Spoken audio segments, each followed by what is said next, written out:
Assalamu alaikum warahmatullahi wabarakatuh. My name is Dr. Muhammad Asif Khan.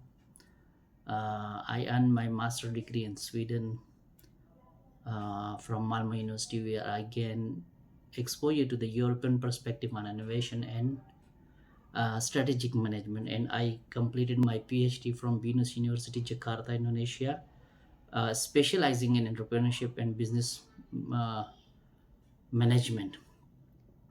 In 2001, I joined Bhayankara University as a lecturer and currently hold the position of lecturer at Faculty of Economics and Business.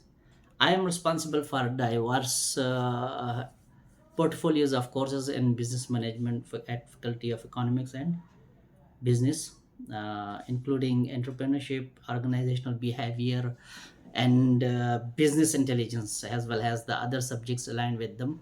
My background, academic research, and practical experiences.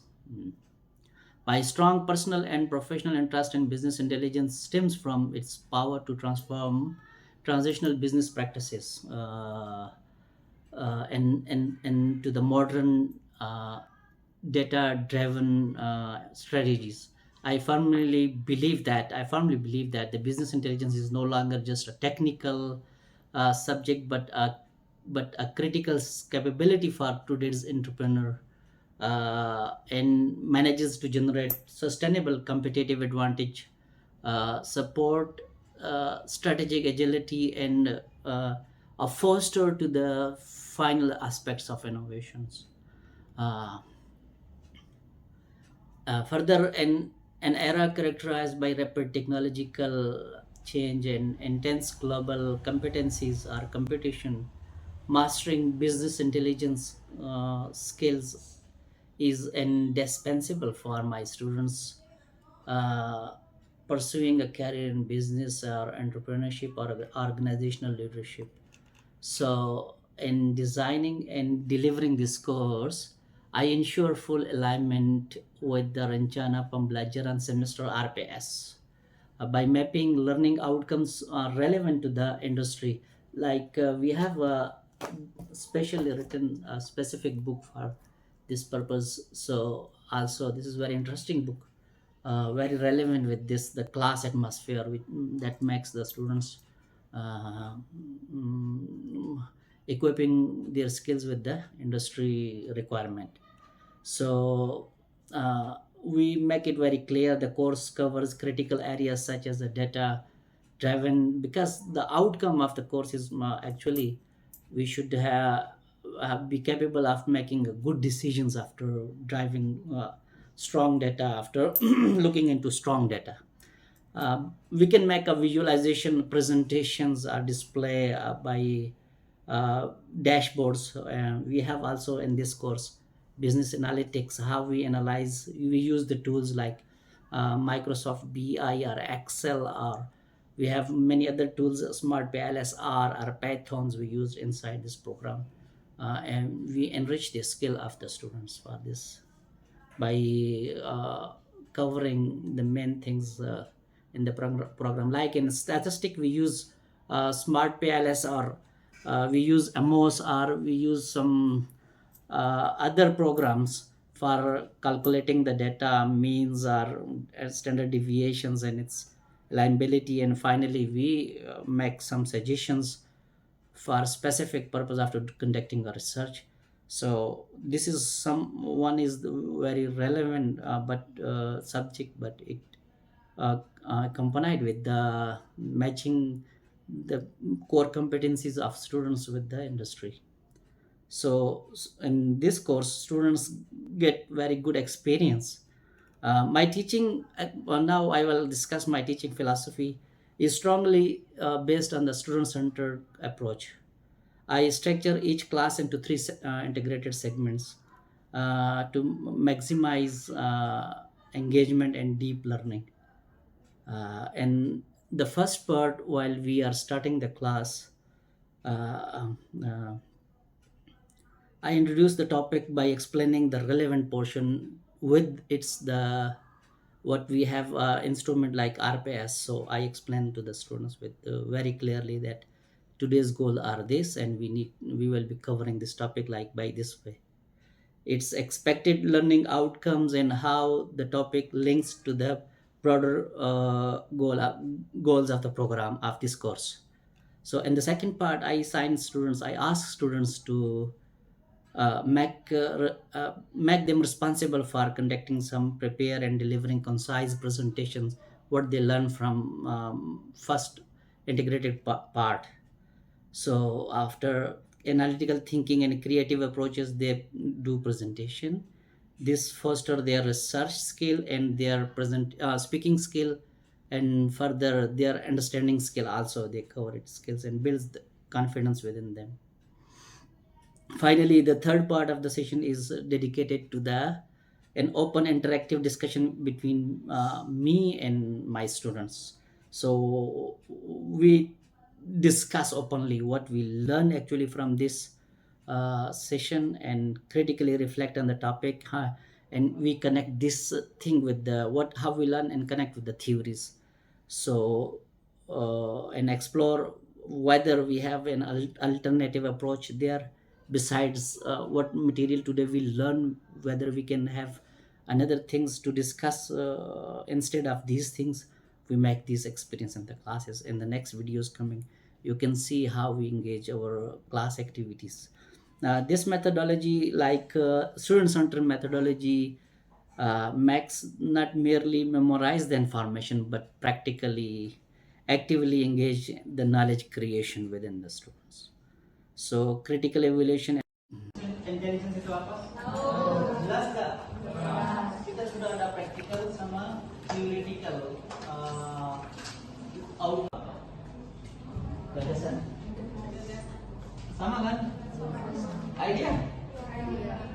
Nah, dari sini kita kesimpulkan kalau dalam 4 hal ini, satu itu ada land, second itu ada capital. Capital itu untuk uang modal, the basic money. Okay, we need to start. Resources ada physical, sebagai contohnya manusia, karyawan implies yang punya skill. Understand? Jadi out. Understand? Yes.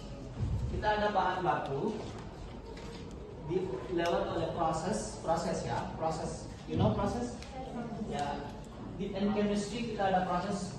For example, kita ada hydrogen ya, H2 ketemu sama oksigen, jadinya apa? H2O. Itu namanya air. This is the process, okay?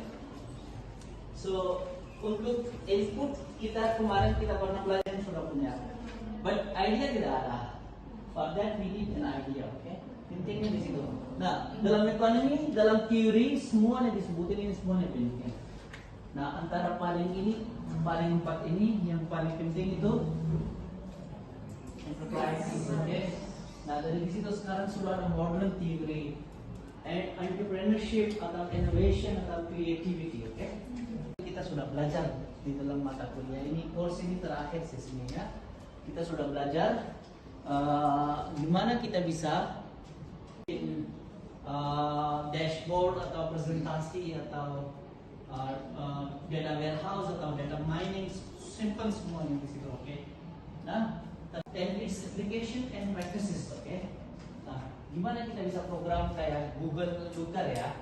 Bicara teknologi, berapa program ada bisa kita bisa manfaatkan untuk bisnis, seperti BI, Google Looker, Smart PNS, Amos. Ada apa lagi? Python. So these are the programs as a technologies. Okay. Technology has two sides, hardware and software. Okay. Hardware itu apa? Physical parts. Okay. Yeah. Ini. What is this? This is a. Yeah, hardware. Okay. But inside the process, programs runs. Ini ada program semuanya. Display. It is known as a software. Okay. Paham kan? Clear? Goal. Apa keuntungannya program business intelligence atau mata kuliah kita belajar apa benefitnya? Benefitnya, biar we can make a good decision. We can make a good decision. Nah, caranya sudah kita tahu. Kalau kita sudah error, it means error means ya, that is something 95% benar, tapi ada kemungkinan tidak benar itu 5%, oke? Baru kita bisa ambil keputusan seperti terkait. Paham? We need to find what? Data, oke? Data kita sudah pernah belajar apa itu data? Titik, point, simple yang sudah titik, point, anything. Terus type-nya berapa? Dua macam, kualitatif sama kuantitatif. Oke, ini dua macam. Ya? Nah, ini bisa kita kelola kalau sudah diambil. Setelah proses nextnya apa? Integrasi for decision making ya. Decision, kita bisa decision sendiri juga ya. Oke? Tanpa ada bukti, evidence tidak ada. Evidence tahu tempat lokasi ini atau tidak. Nah, kita perlu lihat tidak, tapi market research dulu, oke? Market research lewat cara tadi saya kirim apa? Ke WhatsApp grupnya apa itu? Itu komponen data ya, oke? Kita bisa market research seperti ini. Market ini cocok untuk bisnis ini atau tidak? Paham? Jelas kan? Oke. Nah, itu namanya analisis. Kita dapat data setelah kita lihat berapa perempuan, berapa laki-laki, berapa orang, terus pendidikannya berapa, umurnya berapa, semuanya kita tahu. Dari sini kita tahu persepsinya. Perception. Understand? Nah, berdasarkan persepsi. Oke? Nah, this is main benefit. Untuk keuntungannya sudah kita belajar, ini revisi ini aja ya. Ini final class. Nah, hasilnya faster, kecepatan, oke? Kalau lewat kalkulator atau cara yang lain, mungkin ada waktunya perlu lama, time consuming, oke? Nah, tapi kalau kita pakai BI, laporannya lebih faster ya, quick. Oke, nah ini traditional systemnya, tapi ini kan sudah ada kita feedback nih, nanti dia langsung bisa kasih nilai. Di TikTok kan kalau kita lihat beli, setelah itu ada di situ rating ya, sistemnya kan berdasarkan BI itu ya. Nah, sistemnya seperti begitu. Kalau kita sudah paham belajar data mining, oke, data warehouse, kita pasti tahu semua cara-cara elektronik atau e-commerce, bagaimana mereka bikin sistem penjualannya ya, oke. Nah, mereka setelah di atas saing kan ada berapa orang, misalnya ini jual kentang, ini jual kentang, ini jual kentang, ini jual kentang ya. Ini 4 orang kombinator. Pasar apa itu?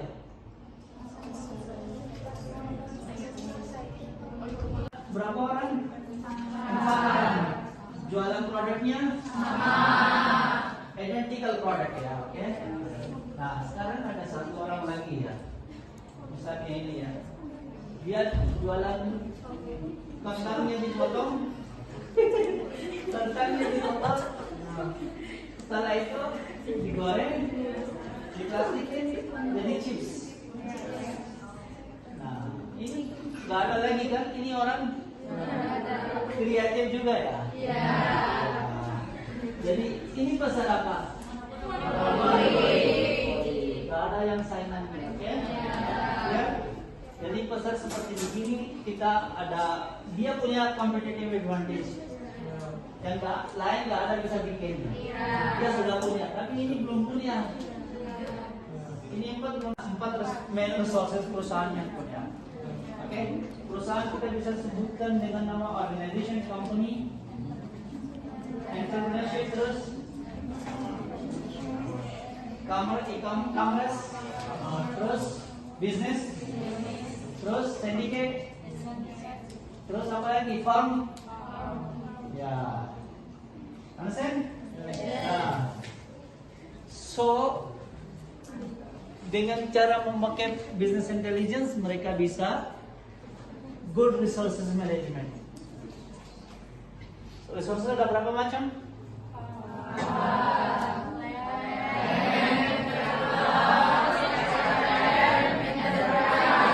Ya, paham kan?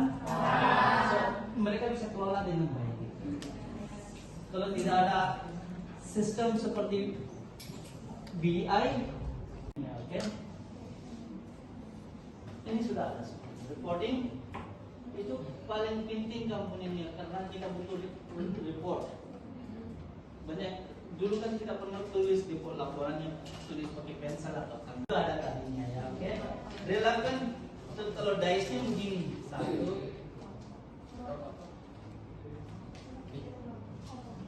Oke, ini empatnya ya, oke? Understand? Nah, this is an example. This is an see here. Analyzing sales by Indonesia nggak apa-apa juga ya. Ini maksudnya you already familiar, kamu sudah tahu ini programnya ya. Kira-kira bisa baca namanya? Yang pertama ada Microsoft Power BI. W, review, terus set business object, Google Looker, Outlook, Open Source. Oke, jadi di sini kamu familiarnya lebih familiarnya sama yang mana?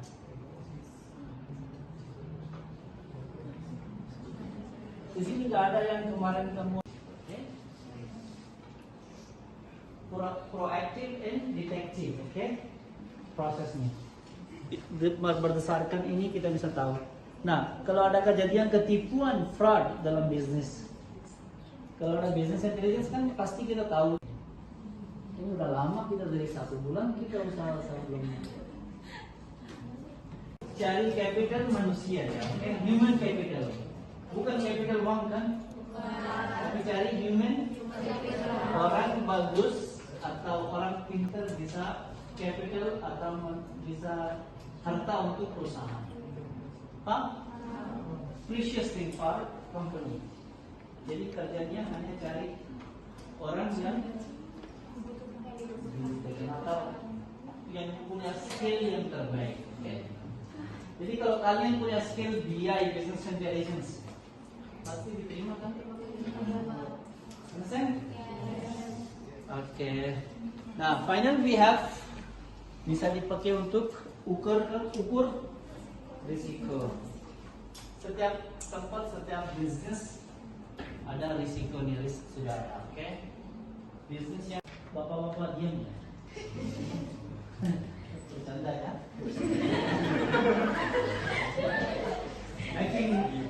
Making fun so that you are active, oke? Di sini ada yang satu orang bisa bahasa Inggris, nggak ada hari ini. Oh, that's Mas, sudah jelas? Ada pertanyaan nggak?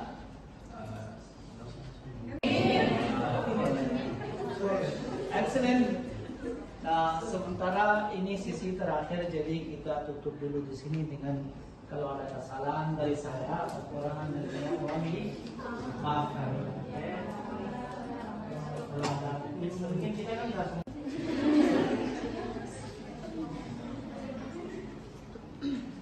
Anyone? Any question?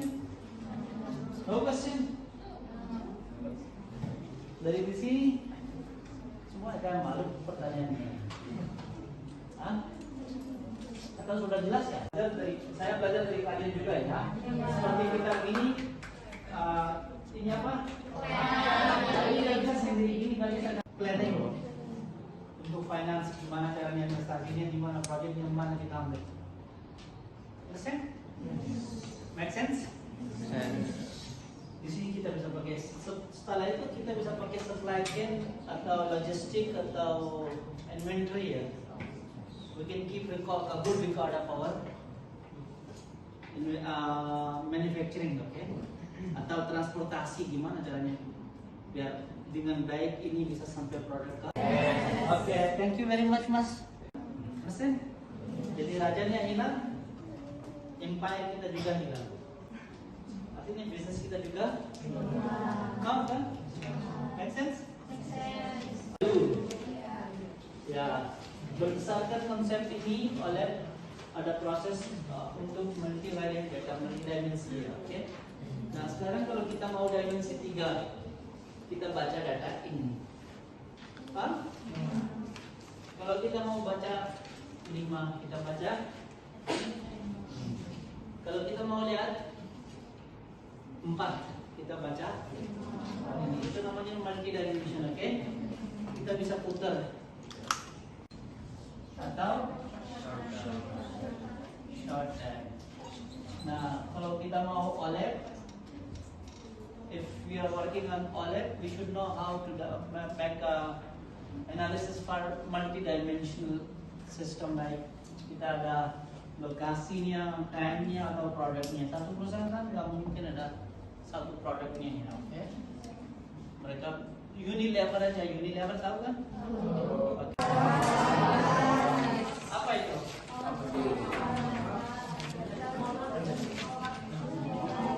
Ya, OLED ya, dan analytical processing ya. Itu paling penting dalam juga ya. Pertanyaan saya, apakah kalian tahu multivariate dimension data? Dimension data. Oke, very good. Saya harap juga kalian hanya jangan sampai di sini aja, tapi harus bisa menjalankan sendiri juga praktek-praktek biar nanti kalau keluar dari Bayangkara kalian bisa dapat kerja yang bagus. Oke. Now saya mau function of business intelligence. Nah proses flow-nya sampel kan? Apa prosesnya itu kita udah pernah belajar. Data sources dapat dari mana, terus CKM, and then extract, download, and then harus simpan juga ya untuk kelolanya di mana upload ya. Oke, setelah itu ke atasan, besok kita jadi masuk ke kerja di perusahaan yang global atau multinational. Nanti di situ ada sistem mereka pakai BI, kita harus paham BI itu apa jadi oke? Jadi kita ada mata kuliah untuk biar kalian sudah ready untuk industri ya, oke? Kalau kita don't malas ya, ya ini ada satu lagi slide biar selesai cara. Oke, so core function of business intelligence, oke? Nah, tadi kita sudah sebutin 4 komponennya itu core functionnya, oke? Pertama komponennya apa? Cari data. Ada banyak caranya untuk cari data. Yang paling